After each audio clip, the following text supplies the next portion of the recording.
ஜெய் சாய்ராம், ஜெய் சாய்ராம், ஜெய் சாய்ராம்.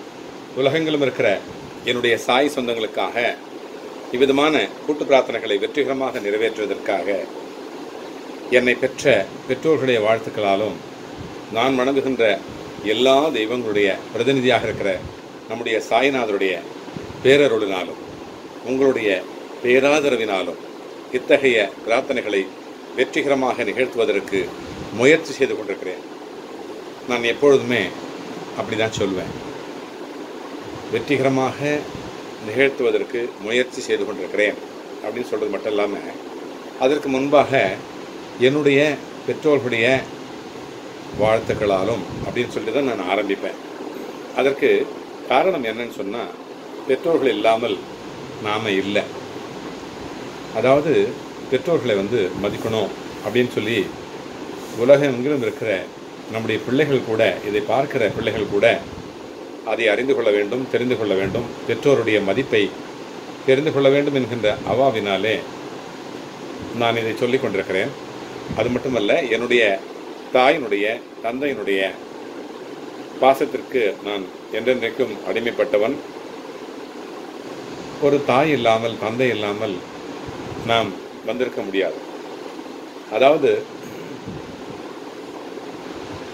சிறு வயதிலே என்னுடைய தந்தையின் தோள்கள் மீதிலிருந்து நான் சாமியை பார்த்தேன். என் தந்தையின் தோள்கள் மீதிலிருந்து நான் சாமியை பார்த்தேன். அப்பொழுது எனக்கு தெரியவில்லை, நான் சாமியின் மீதிலிருந்து தான் சாமியை பார்த்திருக்கிறேன் என்று ஒரு பழமொழி இருக்கிறது. அதுபோல நிறைய வாய்ப்பை அவர்களோடு நான் இருந்தபொழுது இழந்து விட்டேன். இன்றைக்கு தாயாகவும் தந்தையாகவும் என்னுடைய சர்க்குரு சாய்நாதர் தான் எனக்கு இருக்கிறார். உங்களுக்கும் அதுபோல நிறைய அன்பர்களுக்கு, நிறைய சாய் சொந்தங்களுக்கு பாபாவே இருப்பார் என்கின்ற நம்பிக்கையோடு உங்களோடு நான் பிரார்த்தனைகளை செய்து கொண்டிருக்கிறேன். அதுபோலவே என்னுடைய தாய் சாதாரணமான தாய் அல்ல. ஒவ்வொரு மனிதருக்கும் அதுபோலத்தான் இருப்பார்கள் என்று எனக்கு நம்பிக்கை. என்னுடைய தாயானவர் ஒரு நிகழ்ச்சியை சொல்லுகிறேன், கேளுங்கள். ஒரு முறை, அதாவது என்னுடைய தாய் தன்னுடைய உயிரை விடுவதற்கு கிட்டத்தட்ட ஒரு 4 மாதங்களுக்கு முன்பாக நடந்த நிகழ்ச்சி அது. என்னுடைய தாயும் அவருடைய சகோதரி என்னுடைய சித்தி இருவரும் ஸ்ரீவில்லிபுத்தூர் செல்லுகிறார்கள் தரிசனம் செய்வதற்கு. ஆண்டாளை தரிசனம் செய்வதற்காக தரிசனம் செய்துவிட்டு அதே கோவிலிலே ஸ்ரீவில்லிபுத்தூரிலேயே ஆண்டாளுடைய அந்த சந்நிதியிலே தயிர் சாதத்தை வாங்கி என்னுடைய சித்தி சாப்பிட்டார்கள்.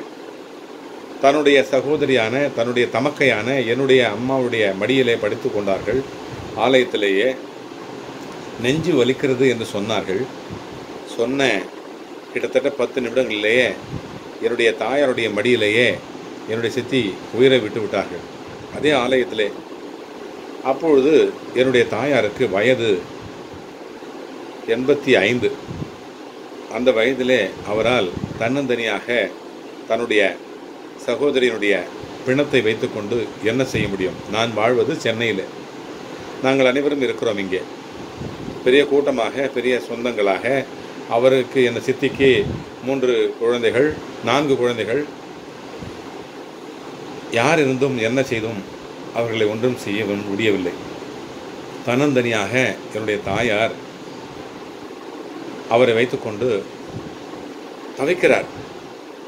எத்தனையோ மைல் தொலைவிலே இருக்கிறார்கள், வர முடியவில்லை. எனக்கு தொலைபேசியிலே தொடர்பு கொள்கிறார். உயிர் இருக்கிறதா இல்லையா என்று கூட அவருக்கு பார்க்க முடியவில்லை. உடனடியாக 108 ஆம்புலன்ஸில் கொண்டு சென்று அரசு மருத்துவமனையில் உயிர் போய்விட்டது என்று அறிந்து கொண்டார்கள். எங்களுக்கு தொலைபேசியிலே தொடர்பு கொண்டார்கள். தொடர்பு கொண்டு, நாங்கள் வருகிறோம் அம்மா, நீங்கள் அங்கேயே இருங்கள், நாங்கள் எப்படியாவது வந்து விடுகிறோம், தயவு செய்து அந்த மருத்துவமனையிலேயே வைத்திருங்கள், நாங்கள் வந்து விடுகிறோம் என்று சொன்னோம். ஆனால் அவர் உறுதியாக சொன்னார், என்னுடைய தாயார், உன்னுடைய சித்தையை எடுத்துக்கொண்டு நானே வருகிறேன் என்று சொன்னார். எப்படியம்மா இது சாத்தியம்? தன்னந்தனியாக இந்த வயதிலே உங்களால் எப்படி வர முடியும்? உங்களுக்கு காஃபியோ அல்லது உணவோ எதுவுமே இல்லாமல் அத்தனை மைல்கள் எப்படி நீங்கள் பிரயாணம் செய்வீர்கள் என்று நான் கேட்டுக்கொண்ட பொழுது அவர்கள் சொன்னார்கள், நான் வருகிறேன் அப்பா, நீங்கள் யாரும் சிரமப்பட வேண்டாம். நீங்கள் அங்கிருந்து வந்து இங்கிருந்து சென்று இதற்கெல்லாம் நேரம் ஆகிவிடும், அதனாலே நானே வருகிறேன் என்று சொல்லி வந்தார்கள். பாருங்கள், தன்னந்தனியாக வந்து இத்தனை மைல்கள் கடந்து இத்தனை மணி நேரம் கடந்து தன்னுடைய நோயையும் தன்னுடைய வயதையும் பொருட்படுத்தாமல் தைரியமாக வந்திருக்கிறார்கள் என்று சொன்னால் எவ்வளோ பெரிய விஷயம் இது. அது கடந்து போனது. வந்தார்கள், அவர்கள் காரியங்களை முடித்து விட்டோம். அதன் பிறகு 4-5 மாதம் கழித்து திருப்பதிக்கு சென்றார்கள். என்னுடைய தாயார் அலமேலு அம்மாள் அவர் பெயர். திருப்பதிக்கு சென்று தரிசனம் செய்துவிட்டு அந்த 4 கால் மண்டபத்திற்கு எதிராக வந்து கடைசியாக நான் என்னை பரமபதம் எடுத்துக்கொள்ள வேண்டும், இனிமேல் நான் வாழ விருப்பமில்லை என்று அவர் வேண்டிக் கொண்டார்கள். அருகில் இருந்த என்னுடைய சொந்தங்கள் எல்லாம் சொன்னார்கள், ஏனப்பா, ஏன் ஐயா அப்படி சொல்லுகிறீர்கள் என்று கேட்டார்கள். என்னுடைய தாயார் சொல்லுகிறார், போதும், நான் வாழ்ந்தது போதும், இந்த வயதிற்கு மேல் நான் வாழ எனக்கு விருப்பமில்லை. இனிமேல் எனக்கு உடல் நலம் சரியில்லாமல் போய்விட்டால் எனக்கு பிறந்ததெல்லாம் ஆண் குழந்தைகள் தகப்பனுக்கு செய்திருக்கலாம் பணிவிடைகளை, ஆனால் தாய்க்கு செய்வது அவ்வளவு உசிதமாகாது. அப்படி அவர்கள் பணிவிடை செய்து நான் நீண்ட காலம் வாழ வேண்டும் என்று நான் விரும்பவில்லை. நான் எப்பொழுது போக வேண்டும் என்று விரும்புகிறேனோ அந்த நிமிடத்தில் நான் சென்றுவிட வேண்டும் என்று பகவானிடத்தில் பரமபதத்தை இனி கொடுக்க வேண்டும் என்று வேண்டிக் கொண்டார்கள். வேண்டியபடியே அந்த திருப்பதியிலிருந்து திரும்பினார்கள். 2 நாட்கள் தான். ஒரு நாள் உயிரோடு இருந்தார். மறாவது நாள் எனக்கு உடம்பு சரியில்லை என்று மருத்துவமனைக்கு கொண்டு செல்லுங்கள் என்று சொன்னார். கொண்டு சென்றோம். அந்த வினாடியே அவர் மரணமடைந்து விட்டார்கள். எவ்வளவு பெரிய விஷயம் இது!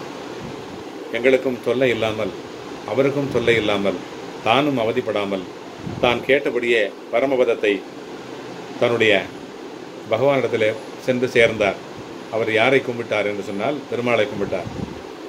இன்றைக்கு எனக்கு தாயாகவும் தந்தையாகவும் பெருமாளாகவும் அனைத்து தெய்வங்களாகவும் அனைத்து தெய்வங்களுடைய பிரதிநிதியாக இருக்கிற சாய்நாதர் தான் எனக்கு தாயாகவும் தந்தையாகவும் இருக்கிறார்.